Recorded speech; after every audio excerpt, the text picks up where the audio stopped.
शांति। शांति। आज की तारीख है 9/2/14 और आज हम अव्यक्त बाप दादा की मुरली सुनेंगे क्योंकि रविवार है। तो रिवाइज कोर्स की ज्ञान मुरली की तारीख है 10/6/77 की मुरली है और आज की ज्ञान मुरली का शीर्षक है मंत्र और यंत्र के निरंतर प्रयोग से अंतर समाप्त। मंत्र जो बाबा देते हैं हमें मन मना भव का, और यंत्र जो विज्ञान ने इलेक्ट्रॉनिक साधन दिए हैं, तो ये दोनों के निरंतर प्रयोग से अंतर को हमें अभी समाप्त करना है। बाप दादा कह रहे हैं कि बाप दादा सर्व बच्चों की वर्तमान स्थिति और अंतिम स्थिति दोनों देखते हैं। कहाँ कहाँ वर्तमान और अंतिम स्थिति में अंतर दिखाई देता है। अब जब बाबा ने देखा तो बाबा को क्या दिखाई दिया वो बाबा अभी वर्णन करते हैं। तो बाबा ने कहा कि कहाँ कहाँ वर्तमान और अंतिम स्थिति, उस दो के बीच अंतर दिखाई देता है और कहाँ कहाँ महा अंतर दिखाई देता है। कहाँ कहाँ तो थोड़ा अंतर दिखता है, लेकिन कहाँ कहाँ बाबा कहते हैं महान अंतर दिखता है। महान अंतर क्यों रह जाता? लक्ष्य भी सभी का एक ही है, सर्वश्रेष्ठ बनने का है और पद प्राप्त कराने वाला भी एक है।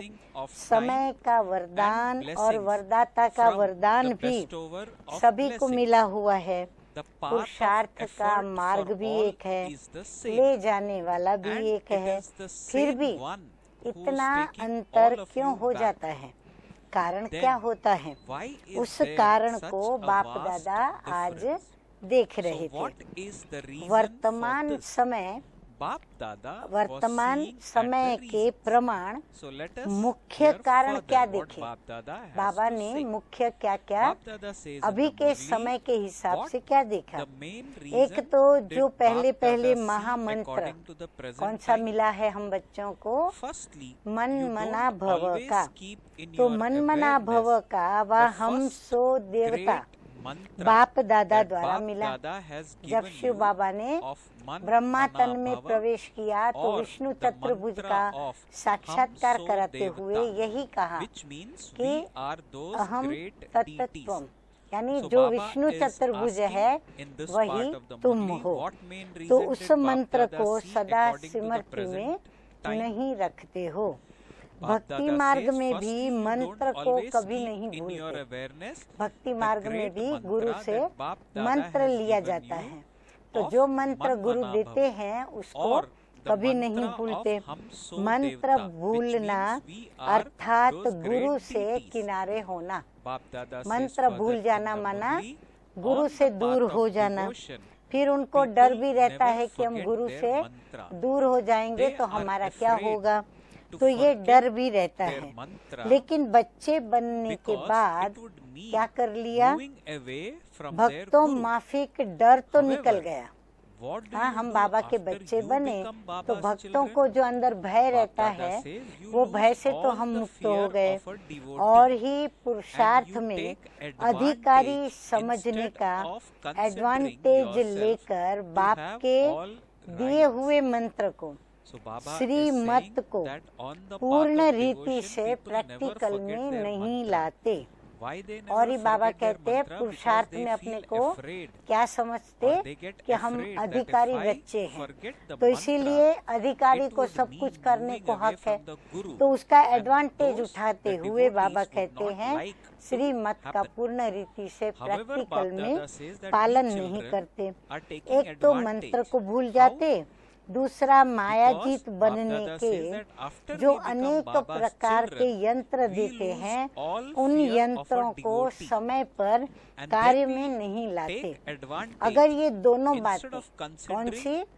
मंत्र और यंत्र, प्रैक्टिकल जीवन के लिए यंत्र और बुद्धि योग लगाने के लिए व बुद्धि को एकाग्र करने के लिए मंत्र को स्मृति में रखो तो अंतर समाप्त हो जाएगा। आगे बाबा कहते हैं कि रोज सुनते और सुनाते हो। क्या सुनते और सुनाते हैं? मन मना भव का मंत्र सुनते हैं और सुनाते हैं। सुनते हो और सुनाते हो मन मना भव, लेकिन स्मृति स्वरूप कहाँ तक बने हो? पहला पाठ महामंत्र है। इसी ही मंत्र की प्रैक्टिकल धारणा से पहला नंबर आ सकते हो।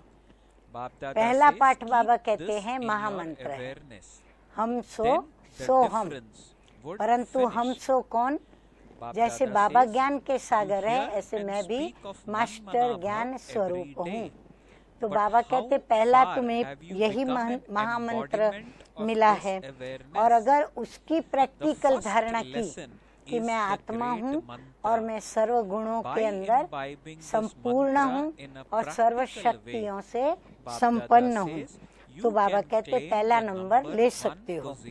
इस ही पहले पाठ के स्मृति स्वरूप की कमी होने के कारण विजयी बनने में नंबर कम हो जाते हैं। मंत्र क्यों भूल जाता है? क्योंकि बाप दादा ने जो हर समय की स्मृति के प्रति डायरेक्शन दिए हैं उनको भूल जाते हो। हर समय को बाबा ने अलग अलग हमें डिवाइड करके बताया है कि कैसे अमृत वेले रू रिहान करो, फिर विचार सागर मंथन करो, मनन चिंतन करो। ऐसे ही फिर रोज की दिनचर्या में जब हम आगे बढ़ते हैं तो हमें एक दो के गुणों को देखते हुए गुणों का वर्णन करना है, अन्यथा हमें किसी से बात नहीं करनी है। तो बाप दादा ने जो हर समय की स्मृति के प्रति डायरेक्शन दिए हैं उनको भूल जाते हो। अमृत वेले की स्मृति का स्वरूप बाबा कहते गॉडली स्टडी, ईश्वरीय अध्ययन करने की स्मृति का स्मृति स्वरूप। कहाँ कहाँ हम भूल जाते हैं, तो बाबा अभी बताते जा रहे हैं नंबर वार कि स्मृति का स्मृति स्वरूप। तो हम ये भूल जाते हैं। कर्म करते हुए कर्म योगी रहने के स्मृति स्वरूप, ये भी भूल जाता है कर्म करते समय कि मैं कर्म योगी हूँ। तो मैं कर्म करते करते मीठे मीठे बाबा को याद करके कर्म करूँ। ट्रस्टी बन अपने शरीर निर्वाह के व्यवहार के समय का भी स्मृति स्वरूप। जिससे भी मैं बात करूं उससे मैं ट्रस्टी बनकर के बात करूं, तो लगाव और झुकाव वहाँ नहीं रहेगा। अनेक विकारी आत्माओं के संपर्क में आने समय उस समय का स्मृति स्वरूप, जब अनेक प्रकार की स्नेह संपर्क वाली आत्माओं के संपर्क में आते हैं तो उस समय का मेरा स्मृति स्वरूप अलग होता है। वाइब्रेशंस वाली आत्माओं का वाइब्रेशन परिवर्तन करने के कार्य के समय उस समय का स्मृति स्वरूप सब डायरेक्शन मिले हुए हैं। याद है? बाबा कहते याद करो, मैंने तो सब डायरेक्शन दे दिए हैं। जैसे भविष्य में जैसा समय होगा वैसी ड्रेस चेंज करेंगे, भविष्य में ये काम करेंगे। हर समय के कार्य की ड्रेस और श्रृंगार अपना अपना होगा। जैसे आजकल भी ऑफिस में जाएंगे तो अलग कपड़े पहनेंगे, घर में अलग पहनेंगे, रात्रि को सोते वक्त अलग पहनेंगे। तो बाबा भी कहते हैं कि हर समय के कार्य की ड्रेस और श्रृंगार अपना अपना होगा।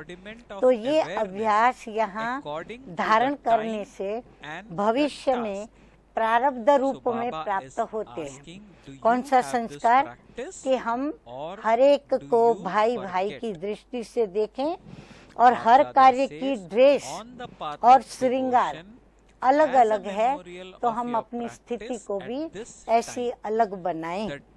वहाँ स्थूल ड्रेस चेंज करेंगे और यहाँ जैसा समय जैसा कार्य वैसा स्मृति स्वरूप हो। अभ्यास है वह भूल जाता है।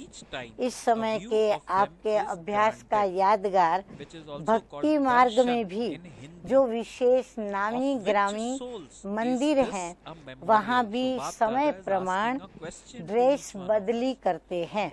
हर दर्शन की ड्रेस अपनी अपनी बनी हुई होती है। तो ये यादगार भी किन आत्माओं का है? जो आत्माएं इस संगम युग पर जैसा समय वैसा स्वरूप बनने के अभ्यासी हैं। जो अभ्यासी होंगे उनका ही गायन और पूजन होगा। बाप दादा बच्चों के सारे दिन की दिनचर्या को चेक करते हैं। रिजल्ट में समय प्रमाण स्मृति स्वरूप का अभ्यास कम दिखाई देता है। बाबा ने क्या देखा कि समय प्रमाण स्मृति स्वरूप का अभ्यास अभी बच्चों में कम है। स्मृति में है लेकिन स्वरूप में आना नहीं आता है। अंदर में बात आती है स्मृति में, पर प्रैक्टिकल में कैसे ले आए वो नहीं आता है। समय होगा अमृत वेले का, जिस समय विशेष बच्चों के प्रति सर्व शक्तियों के वरदान का, सर्व अनुभवों के वरदान का, बाप समान शक्तिशाली लाइट हाउस स्वरूप में स्थित होने का, मेहनत कम और प्राप्ति अधिक होने का गोल्डन समय है। उस समय भी जो मास्टर बीज रूप वरदानी स्वरूप की स्मृति होनी चाहिए, उसके बजाय समर्थी स्वरूप के बजाय बाप सम्मान स्थिति का अनुभव करने के बजाय कौन सा स्वरूप धारण करते हैं? मेजॉरिटी उल्हेने देते या शिकायत करते हैं या दिल शिकस्त रूप होकर के बैठते हैं। वरदानी विश्व कल्याणी स्वरूप के बजाय स्वयं के प्रति वरदान मांगने वाले बन जाते हैं, या अपनी शिकायतें या दूसरों की शिकायतें करेंगे। तो जैसा समय वैसा स्मृति स्वरूप न होने से समर्थी स्वरूप भी नहीं बन पाते। इसी प्रकार से सारे दिन की दिनचर्या में जैसा सुनाया कि समय प्रमाण स्वरूप धारणा न करने के कारण सफलता नहीं हो पाती। जो भी हम ज्ञान के अनमोल महावाक्य सुनते हैं, जो राज बाबा बताते हैं, वो हम सुनते हैं, तो सुनकर के हमें उसकी धारणा करके स्वरूप बनना पड़े। तो वो बाबा कहते हैं कि इतना आता नहीं, इसीलिए सफलता भी नहीं हो पाती, प्राप्ति भी नहीं हो पाती। फिर कहते हैं कि खुशी क्यों नहीं? हाँ, फिर उनको विचार चलता है, प्रश्न उठता है कि खुशी क्यों नहीं होती, इसका कारण क्या हुआ? मंत्र और यंत्र को भूल जाते। बाबा कहते कारण क्या हुआ? मंत्र को भूलते हैं और यंत्र को भूल जाते हैं। तो मीठे मीठे बाप दादा ने समझाया बड़ी स्पष्टता से और बड़ी सरलता से कि हम बच्चों को खुशी कभी कभी क्यों नहीं होती। इसका कारण बाप दादा ने बताया कि मंत्र और यंत्र, इसको हम भूल जाते हैं। अब आगे बाप दादा क्या कहते हैं? बाबा कहते हैं कि आजकल के नामी ग्रामी वह जिनको बड़े आदमी कहते हैं, उनका भी अभ्यास होता है। जैसी स्टेज पर जाएंगे वैसी ड्रेस, वैसा रूप, अर्थात अपने स्वभाव को भी उसी प्रमाण बनाएंगे। अगर खुशी के उत्सव की स्टेज पर जाएंगे तो अपना स्वभाव भी और अपना स्वरूप भी उसे ही प्रमाण रखेंगे। जैसी स्टेज वैसा स्वरूप के वे अभ्यासी होते हैं, चाहे अल्पकाल के लिए हो, बनावटी हो, लेकिन जो ऐसे अभ्यासी व्यक्ति होते हैं वे ही सबके द्वारा महिमा के पात्र होते हैं। उनका है बनावटी, लेकिन आपका है रियल।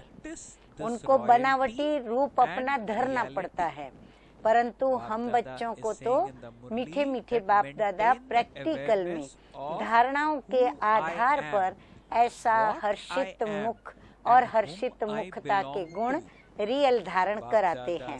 तो रियलिटी और रॉयल्टी के अभ्यासी बनो। अगर नहीं है तो बाबा कहते हैं कि हम बने।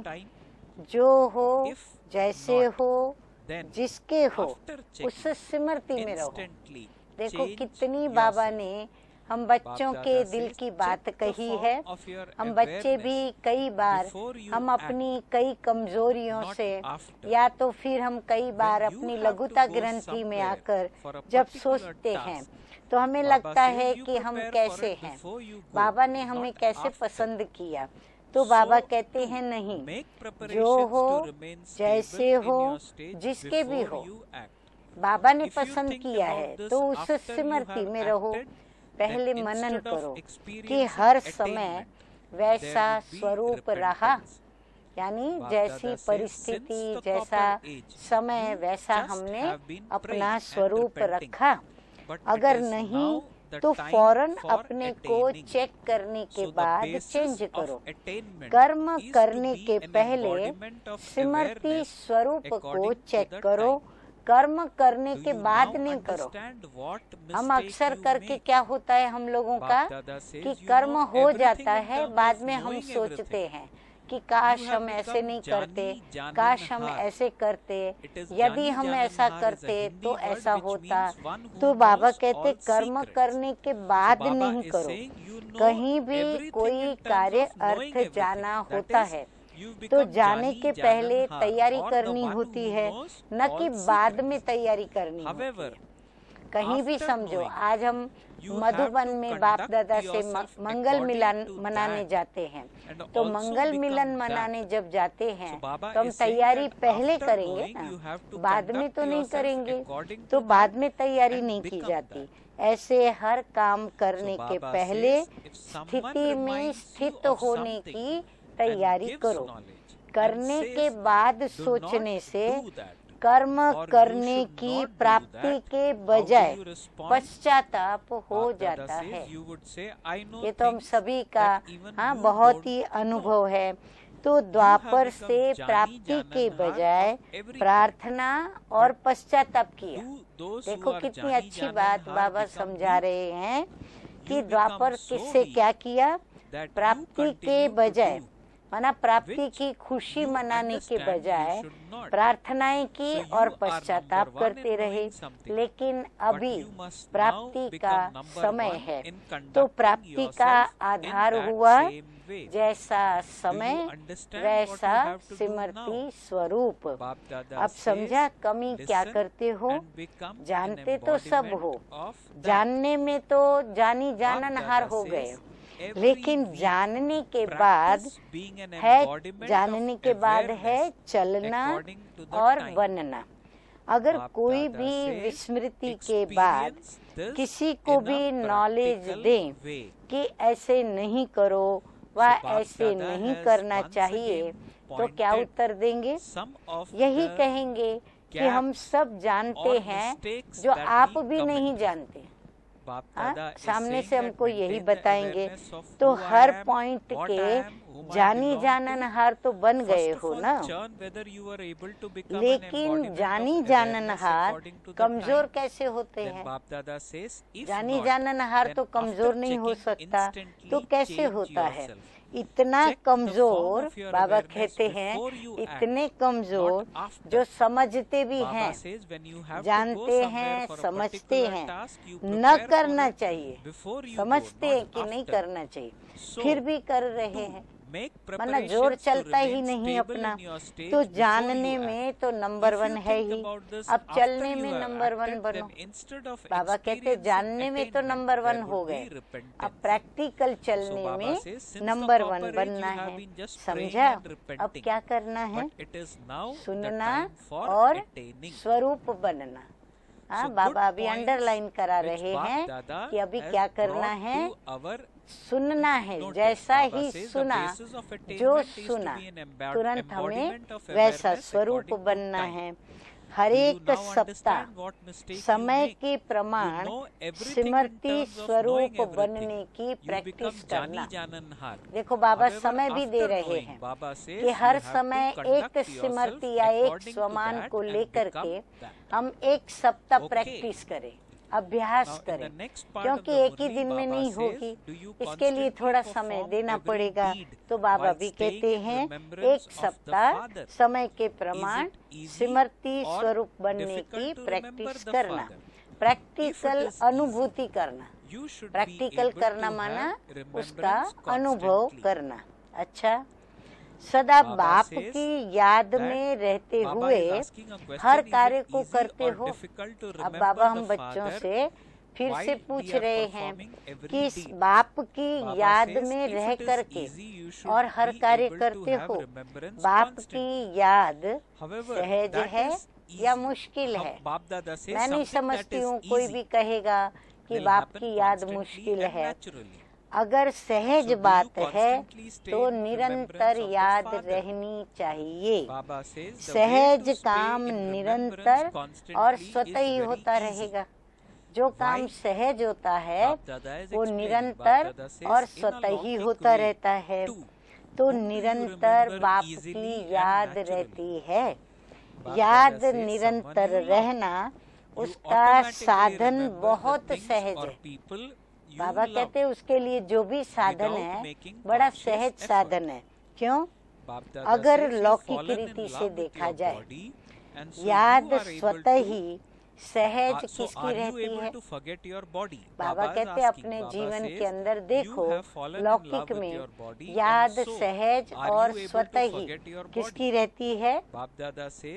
सभी का मेरे ख्याल से जवाब होगा कि जिससे प्यार होता है। जिससे प्यार हो जाएगा ना, उसकी याद फिर हमें स्वतः ही आती ही रहती है। जिस व्यक्ति व वैभव से भी प्यार होता, वह न चाहते भी याद आता। उसी प्रकार जिस भी व्यक्ति, वैभव, वस्तु जिससे भी प्यार होगा, वो व्यक्ति, वस्तु हमें स्वतः ही याद आती है। देह से प्यार हो गया तो देह का भान भूलता है। अगर किसी देह से प्यार हो गया तो वो व्यक्ति नहीं भूलती। फिर बाबा कहते हैं अपनी देह से भी प्यार है तो अपने को अपना देह भान भूलता है?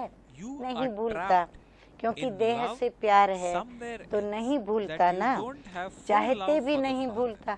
हाँ, कितनी हम बच्चों को जब से ज्ञान में आए, जब से हमें मैं आत्मा हूँ पता चला, तब से मैं देह नहीं हूँ, ये भान भुलाने का पुरुषार्थ चल ही रहा है, तो चाहते भी नहीं भूलता। क्यों?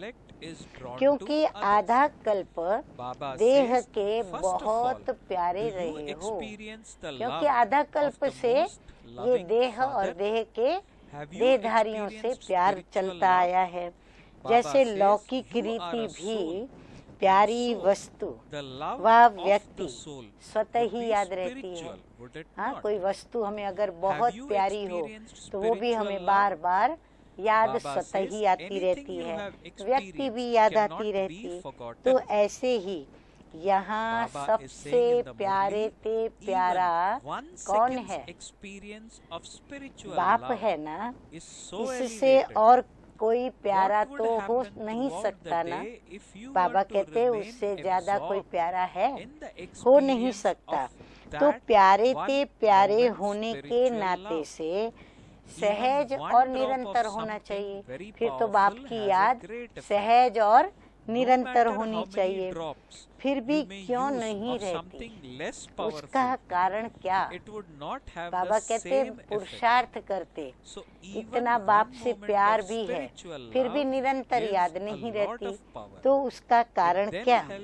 इससे सिद्ध है कि अब तक भी कहीं कुछ प्यार अटका हुआ है, कहीं न कहीं किसी में प्यार अटका हुआ है। पूरा प्यार एक बाप में नहीं हुआ है, पूरा प्यार बाप से नहीं लगाया है। इसलिए ही निरंतर के बजाय, एक बाप के बजाय दूसरी तरफ बुद्धि चली जाती है। बीच बीच में जो और व्यक्ति याद है या वस्तु याद है, वहाँ पर बाबा कहते बुद्धि चली जाती है।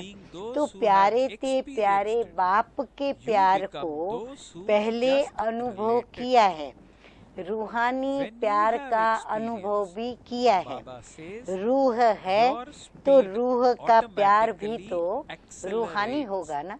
हाँ, जब हम पहले आते हैं तो बाप से पहला प्यार करके हमने वो भी रूहानी प्यार का अनुभव किया ना, तो रूहानी प्यार का अनुभव है। अब बाबा हम बच्चों से पूछ रहे हैं, तो रूहानी प्यार का अनुभव है, और यदि हम जवाब देते हैं कि हाँ है, तो आगे बाबा हमें फिर कहते हैं कि अनुभव वाली बात कभी नहीं भूलती। हाँ, वो सदैव याद रहती है। रूहानी प्यार का अनुभव, एक सेकंड का अनुभव भी कितना श्रेष्ठ है। बाबा कहते बाप के साथ का रूहानी प्यार का जो अनुभव, भले वो एक सेकंड का है, लेकिन बड़ा पावरफुल है और बड़ा श्रेष्ठ है। अगर एक सेकंड के उस प्यार के अनुभव में भी चले जाओ तो सारा दिन क्या होगा। बाबा कहते सिर्फ वो सेकंड निरंतर याद रखें तो भी बहुत फर्क पड़ेगा। जैसे कोई पावरफुल चीज होती है तो उसकी एक बूंद भी बहुत कुछ कर लेती है। हाँ, एसेंस कितना होता है, एक बूंद मात्र पर काम कितना करता है। ताकत कम वाली चीज कितनी भी बूंद डालो इतना नहीं कर सकती। जिसमें ताकत कम होगी तो कम ताकत वाली चीज में कितनी भी बूंदें हम डाल दें, लेकिन वो इतना असर नहीं करती। तो रूहानी प्यार की एक घड़ी भी बहुत शक्ति देती, तब भुलाने के अभ्यास में वो मदद देती। जब वो एक सेकंड के प्यार से पावरफुल घड़ी को स्मृति में लाकर हम स्मृति स्वरूप बनते, तो वो हमें स्मृति इतना सामर्थ्य देती, इतनी शक्ति देती कि बाबा कहते हैं कि भुलाने के अभ्यास में, देह और देहधारियों को भुलाने के अभ्यास में वो हमें मदद करती। तो अनुभवी हो या सिर्फ सुना या मान लिया, बाबा कहते आप अनुभवी हो या सिर्फ आप लोगों ने सुना और सुन करके ऐसे ही मान लिया बिना अनुभव के, चेक करो। बाबा कहते स्वयं को चेक करो। जो बाप के गुण हैं उन सर्व गुणों के अनुभवी हैं। बाबा पूछ रहे हैं, जितना अनुभवी आत्मा इतना मास्टर सर्वशक्तिमान। पुरुषार्थ की स्पीड ढीली होने का कारण अनुभव के बजाय सुनने वाले हो। बाबा कहते क्यों स्पीड ढीली हो गई पुरुषार्थ की? क्योंकि अनुभव कम करते और सुनने की स्पीड, सुनने का ज्यादा हमारा ध्यान हो गया।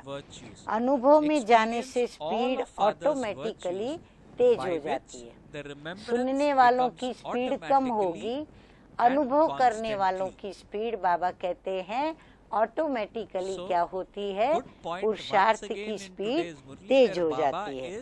जैसे बाप सदा समर्थ है, ऐसे ही अपने को भी सदा समर्थ समझते हो। बाप कभी कभी समर्थ, कभी कभी कमजोर है या फिर सदा समर्थ है। क्या कहेंगे बाबा के लिए? बाबा तो सदा समर्थ, सामर्थ्य और ही देने वाला दाता है, तो सदा समर्थ है ना।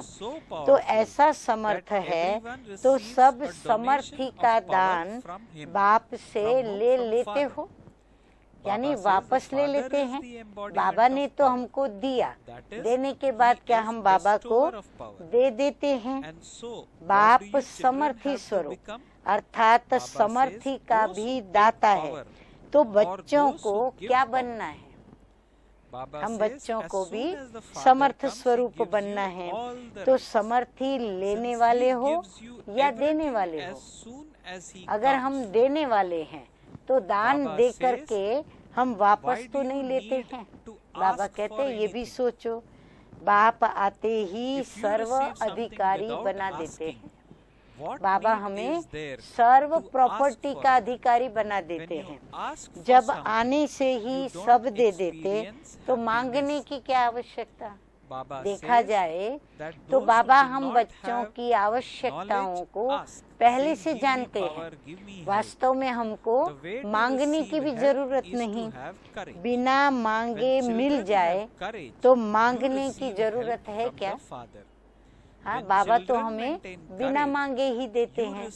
बाबा आए और आकर के क्या हमने बोला ज्ञान दो, बाबा को हमने कहा क्या सुख दो, शांति दो, आप ही बाबा ने आके देना शुरू कर दिया।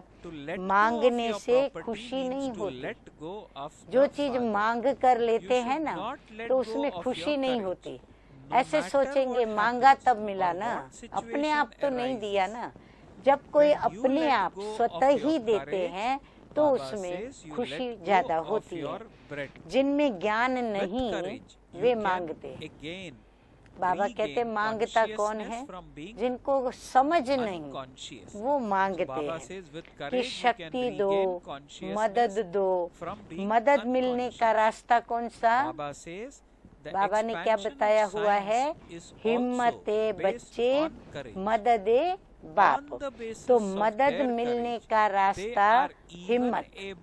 हिम्मते बच्चे मददे बाप। हिम्मत रखो तो मदद लाख गुना मिलेगी।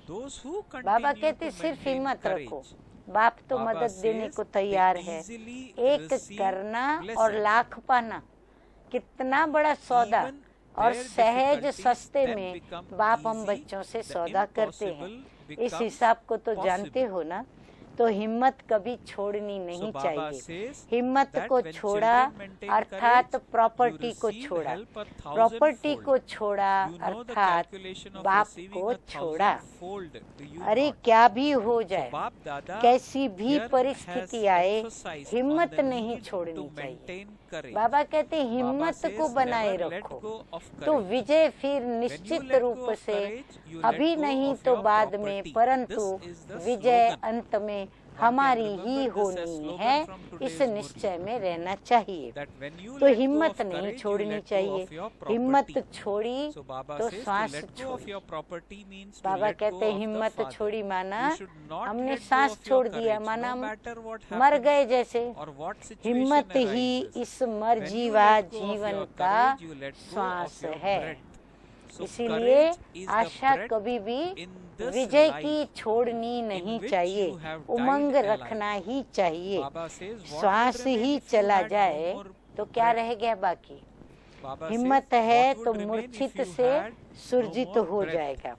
साइंस की वृद्धि का कारण भी हिम्मत है।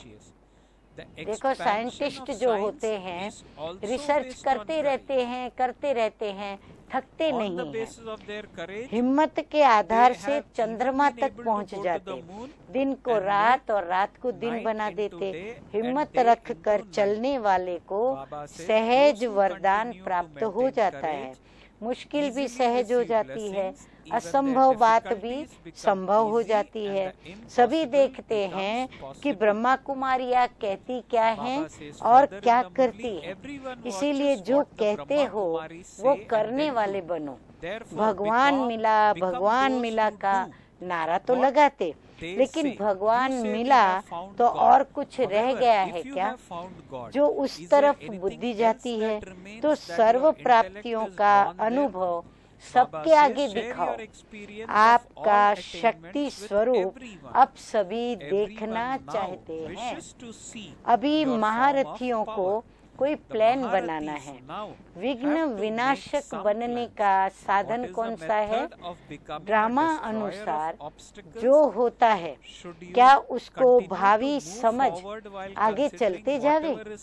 आत्माओं का जो अकल्याण हो जाता है तो रहम दिल के नाते क्या होना चाहिए जिससे उन आत्माओं का अकल्याण न हो? इसकी कोई न कोई युक्ति रचनी चाहिए। वातावरण भी पावरफुल बनाने के लिए अभी कोई प्लान चाहिए। अभी एक लहर चल रही है, एक जनरल विघ्न, दूसरा जिसमें अनेक आत्माओं का अकल्याण है। आजकल जो लहर है, कई आत्माएं अपने आप ही अकल्याण के लिए निमित्त बनती हैं। उनके लिए प्लान बनाओ। महारथियों का संकल्प करना अर्थात प्लान बनाना, ये भी वातावरण में फैला है। वातावरण को चेंज करना है। तो आजकल इस बात की आवश्यकता है, जो विघ्न विनाशक नाम है वह अपने संकल्प, वाणी और कर्म में दिखाई दे। जैसे आग बुझाने वाले होते हैं, आग लगी है तो आग बुझाने के सिवाय रह नहीं सकते। कैसा भी मुश्किल काम हो, प्लान बनाकर आग को बुझाते हैं। आप भी विघ्न विनाशक हो। वातावरण कैसे समाप्त हो, संकल्प रचेंगे तो वातावरण बदलेगा। हल्का मत करो, ये तो शुरू से ही चलता आया है कि विघ्न तो पड़ने ही है, झाड़ को झड़ना ही है।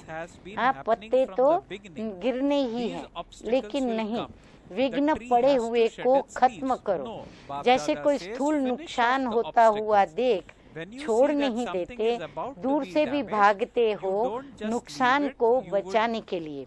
नेचुरल बचाने का संकल्प आएगा। ऐसे नहीं कि ये तो होता ही रहता है, ये तो ड्रामा है। हर आत्मा का अपना अपना पार्ट है, हलचल में नहीं आते, परंतु आप सेफ्टी तथा रहम करने वाले हो, इस भावना से सोचना है। विघ्न विनाशक को ये लक्ष्य रखना है। जिस बात का लक्ष्य रखते हो वो धीरे धीरे हो जाता है। सिर्फ लक्ष्य और अटेंशन चाहिए। महारथियों को सिर्फ स्वयं प्रति सर्व विधियां और सर्व शक्तियां यूज नहीं करनी है। अभी ये सोच चलता है व नहीं चलता है तो चलना चाहिए। इनसे किनारा नहीं करना है। किनारा करेंगे तो इंडिविजुअल राजा बनेंगे, विश्व महाराजन नहीं बनेंगे।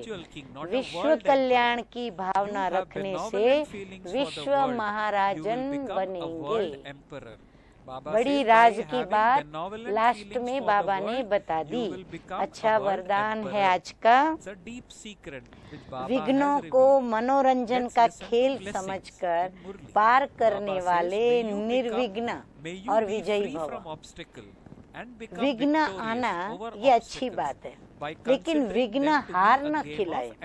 विघ्न आते ही हैं मजबूत बनाने के लिए। इसलिए विघ्नों से घबराने के बजाय उन्हें मनोरंजन का खेल समझकर पार कर लो, तब कहेंगे निर्विघ्न विजयी। जब सर्वशक्तिमान बाप का साथ है तो घबराने की तो कोई बात ही नहीं। सिर्फ बाप की याद और सेवा में बिजी रहो तो निर्विघ्न रहेंगे। जब बुद्धि फ्री होती है तब विघ्न व माया आती है। बिजी रहो तो माया व विघ्न दोनों ही किनारा कर लेंगे।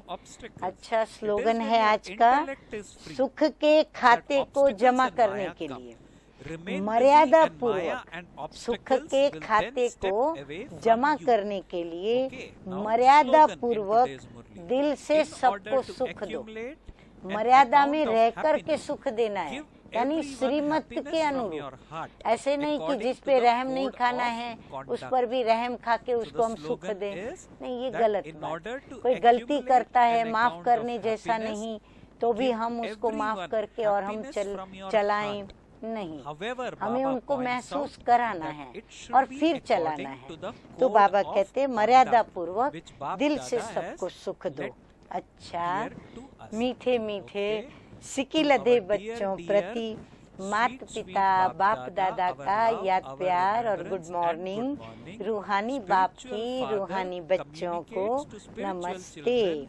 हम रूहानी बच्चों का रूहानी बाप दादा को याद प्यार, गुड मॉर्निंग और नमस्ते नमस्ते। ओम शांति।